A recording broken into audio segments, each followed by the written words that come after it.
December 2nd, 1942, 27,000 feet above Gabes Airfield, Tunisia. Lieutenant Jack Ilfrey was nursing a crippled P-38 Lightning home on one engine when he saw something that made his blood run cold. A Messerschmitt Bf 109 was lining up on his 6 o'clock, closing fast. The German pilot probably thought this was going to be the easiest kill of his career. A twin-boom American fighter limping home, one propeller windmilling uselessly, barely maintaining altitude.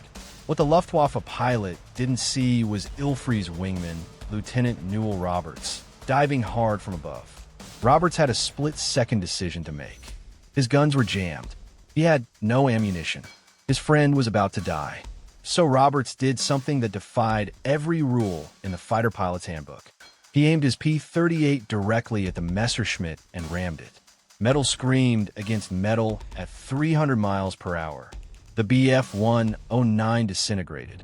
Roberts' Lightning shuddered violently. Its left boom shredded, but somehow the big Lockheed kept flying. Both Americans made it home that day.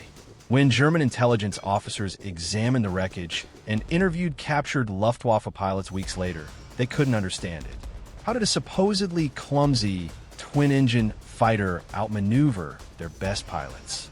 How did it survive damage that would have torn a Bf 109 apart? What those German officers didn't know was that they were looking at the beginning of a pattern that would repeat itself across 2 oceans and 3 continents for the next 3 years. A pattern of American engineering that refused to quit, firepower that overwhelmed anything in the sky, and pilots who turned what the enemy called a weakness into an absolute killing machine. The Luftwaffe had a name for the P-38 Lightning. They called it der Gabelschwanz Teufel, the fork-tailed devil, and by the time they figured out why, it was already too late. When the P-38 Lightning first rolled out of Lockheed's Burbank facility in 1939, aviation experts didn't know what to make of it. Nothing like it had ever flown before. 2 engines, twin booms, a central nacelle that looked like it had been grafted onto the airframe as an afterthought. Tricycle landing gear when every other fighter sat on a tail wheel. Test pilots called it radical. Engineers called it ambitious. Enemy intelligence officers would later call it impossible. The numbers told a different story.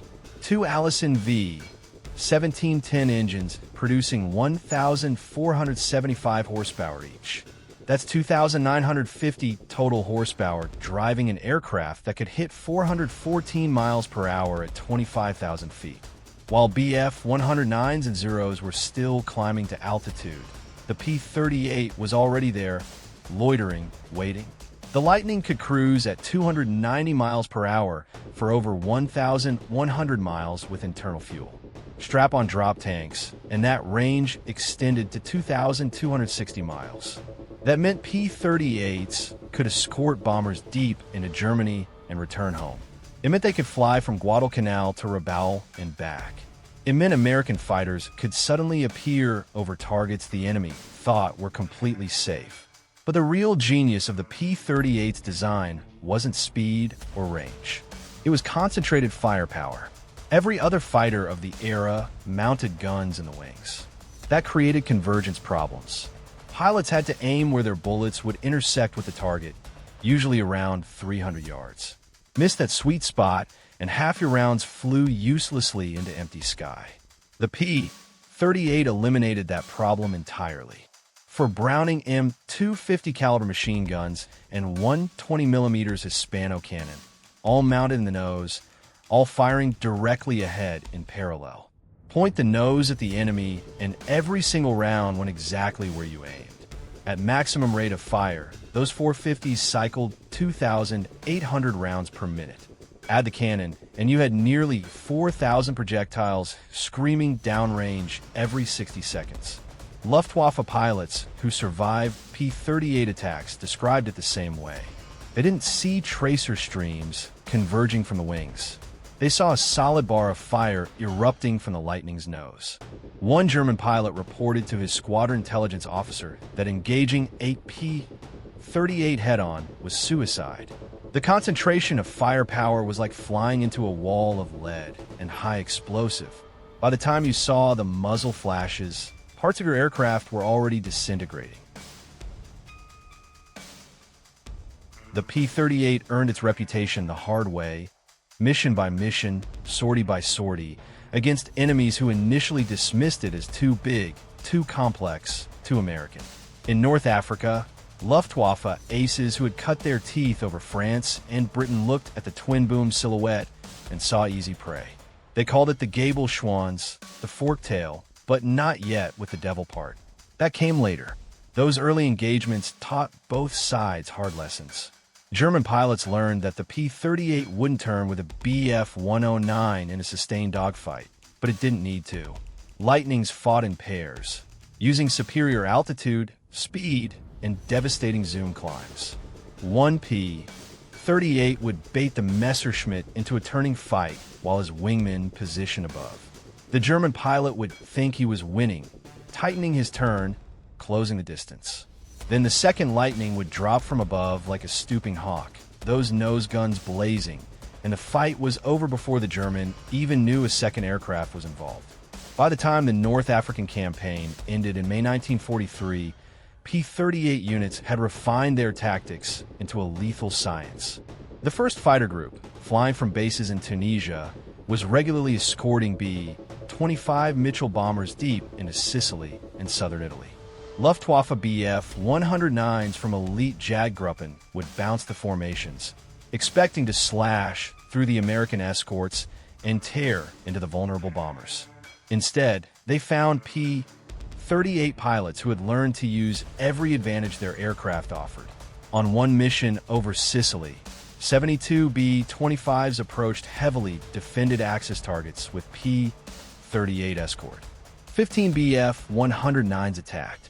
The Lightning pilots positioned themselves between the bombers and the German fighters, forcing the Messerschmitts to fight through them first. For 20 minutes, twin-boom American fighters and sleek German interceptors slashed through the sky at altitudes ranging from 15,000 to 28,000 feet. When the engagement ended, the Lightnings had shot down multiple Bf-109s. The bombers completed their mission without losing a single aircraft. Not one. The bomber crews returned to base, talking about the fork-tail fighters that turned the sky into a shooting gallery for anyone stupid enough to challenge them. German pilots started refusing missions against P-38 escorts. Luftwaffe squadron commanders noted in their after-action reports that engaging the twin-engine American fighters required numerical superiority of at least 3-1, and even then casualties were unacceptable. One Bf-109 pilot, interrogated after being shot down and captured, admitted something that Allied intelligence officers found remarkable. He said the P-38 wasn't the best turning fighter. It wasn't the fastest in level flight, but it was the most dangerous aircraft in the sky because it could do everything well enough, and it could keep doing it for hours after German fighters had to break off and return to base for fuel. He called it the first fighter that made him feel like he was already losing before the fight even started. While the Lightning was earning its fork-tailed devil nickname in Europe and North Africa, something even more devastating was happening 8,000 miles away in the Pacific. Japanese pilots were about to learn the same painful lessons their German allies had already absorbed. The difference was, in the Pacific, there was nowhere to run. The vast distances that made island-hopping campaigns so difficult for ground forces played perfectly into the P-38's greatest strength. Range. Unmatched, unprecedented, overwhelming range. General George Kenney, commander of the 5th Air Force in the Southwest Pacific, had been begging for P-38 since he took command. He understood something that desk-bound strategists in Washington didn't.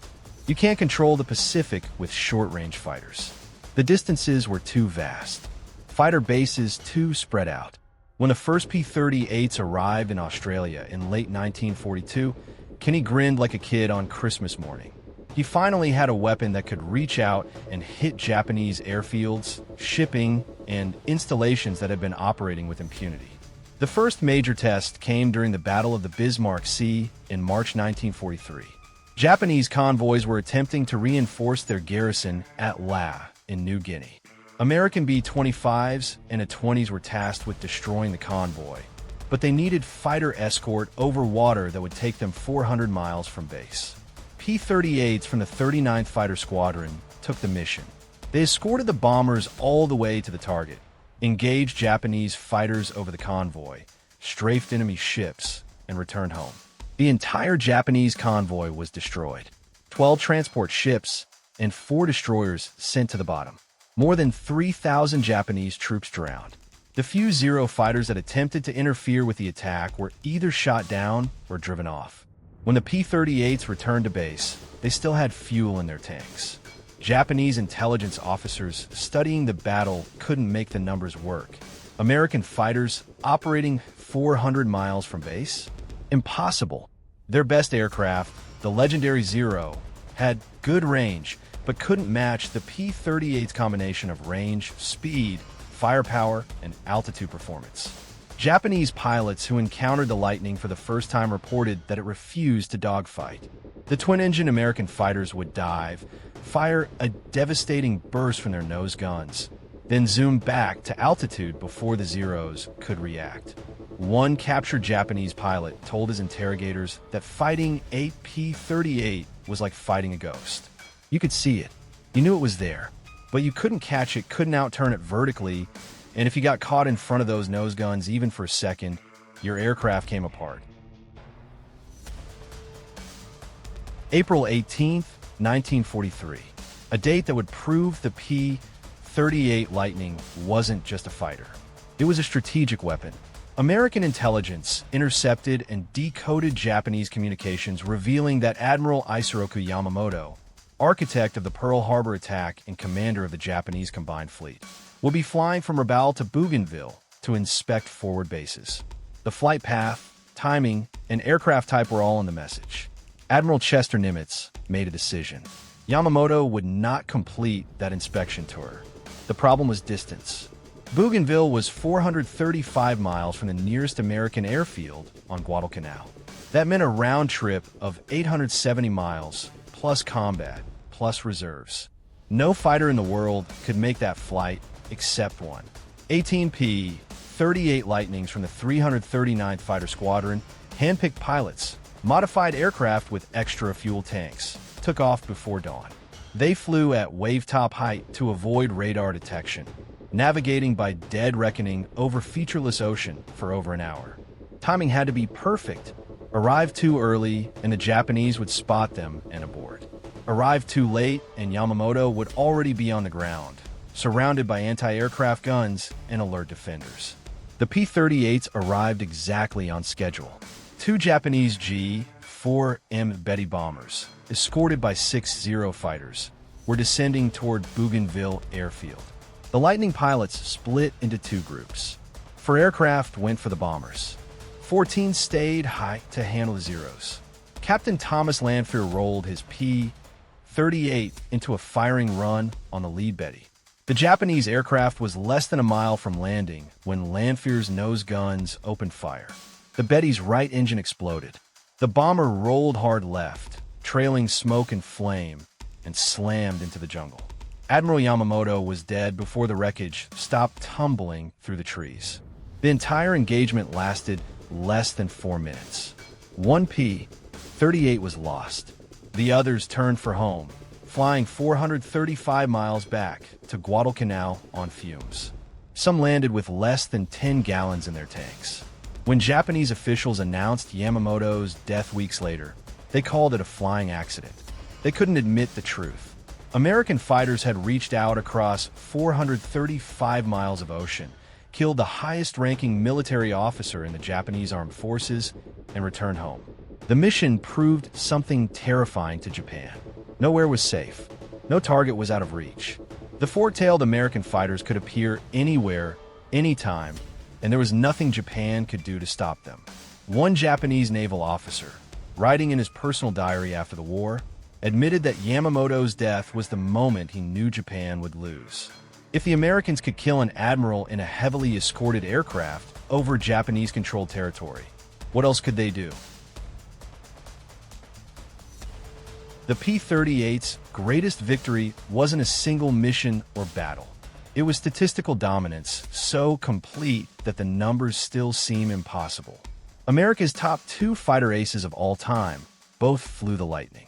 Major Richard Bong scored 40 confirmed victories, all in the P-38. Major Tommy Maguire scored 38, also all in the Lightning. Between them, those two men killed 78 enemy aircraft.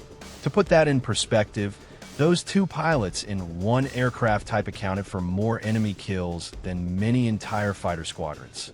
Bong was a farm kid from Wisconsin who flew like he was born in a cockpit. His tactics were simple. Get close. Closer than anyone else would dare. Then fire. His gunnery reports showed average firing range of less than 200 yards, sometimes as close as 50 yards. At that distance, the P-38's concentrated nose firepower was like a chainsaw. Bong would position his Lightning behind and slightly below an enemy aircraft, close to point-blank range, then pull up and fire a 2-second burst. Japanese fighters, German bombers, reconnaissance aircraft, it didn't matter. 2 seconds of fire from 8 guns and the target disintegrated. Bong survived the entire war and returned home a national hero. He died in 1945 testing a jet aircraft, but his record in the P-38 has never been broken by an American pilot. Tommy Maguire was different, aggressive where Bong was methodical. Maguire hunted. He would lead his flight deep into Japanese-held territory, looking for fights. On August 18, 1945, Maguire's flight of 4 P-38's engaged a formation of Japanese aircraft over the Philippines. Outnumbered more than 3-1, Maguire's Lightnings should have disengaged. Instead, they attacked. For 15 minutes, P-38's tore through a formation of 20 Japanese fighters. When it was over, Maguire's flight claimed 8 confirmed kills without loss. Maguire himself got 3. A Japanese pilot who survived that engagement and was interrogated after the war said the American pilots fought like they couldn't be killed. He said the twin-engine fighters moved through formations like sharks through a school of fish, firing, braking, repositioning, firing again. He said it wasn't a dogfight. It was an execution. But Bong and Maguire weren't outliers. They were examples of what the P-38 made possible. The aircraft rewarded skilled pilots with a platform that had virtually no weaknesses. Good speed, good climb, good range, excellent firepower, reliable engines that could take battle damage and keep running. Pilots learned that if they flew the Lightning to its strengths, dive and zoom tactics, energy fighting, coordinated attacks, they were nearly untouchable. Kill ratios reflected that. In the Pacific, P-38's maintained a kill-to-loss ratio of better than 5-1 against Japanese aircraft. In Europe, against the Luftwaffe's best pilots flying Bf-109s and Fw-190s, the ratio was still over 2-1. Those aren't fighter numbers. Those are predator numbers. The most remarkable thing about the P-38 Lightning wasn't that it was good at one thing. It was that it could do everything. Fighter, fighter bomber, night fighter, reconnaissance platform, long-range escort, ground attack, photo reconnaissance. The Lightning did it all, and did it better than aircraft specifically designed for those roles. Modified F-5 variants carried cameras instead of guns and photographed more than 90% of the aerial reconnaissance imagery used for the D-Day invasion. P-38's located German V-weapon sites, mapped fortifications, identified troop concentrations, all while flying deep over occupied Europe at altitudes and speeds that made interception nearly impossible. As fighter bombers, Lightnings could carry 4,000 pounds of ordnance, same as a medium bomber, while still retaining full combat capability. That meant a P-38 could drop 2 1,000-pound bombs on a Japanese airfield, then engage enemy fighters on the way home. Luftwaffe and Japanese commanders hated that versatility. They never knew if the twin-boom aircraft approaching was loaded with bombs for ground targets or coming in clean and fast looking for a fight. Either way, it was dangerous. In the night fighter role, P-38s equipped with radar pods hunted German bombers over Europe. The twin-boom configuration was perfect for mounting radar.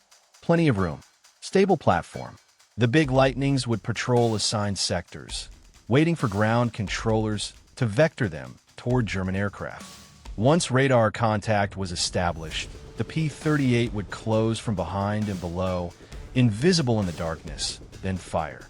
German bomber crews called the radar-equipped American night fighters Nachtjäger, night hunters, and they feared them more than British mosquitoes because the P-38 had the speed to chase down anything the Luftwaffe flew. By 1944, the Lightning had evolved into a weapon system that could be configured for virtually any mission. Need long-range escort? P-38. Need photo reconnaissance over Berlin? P-38.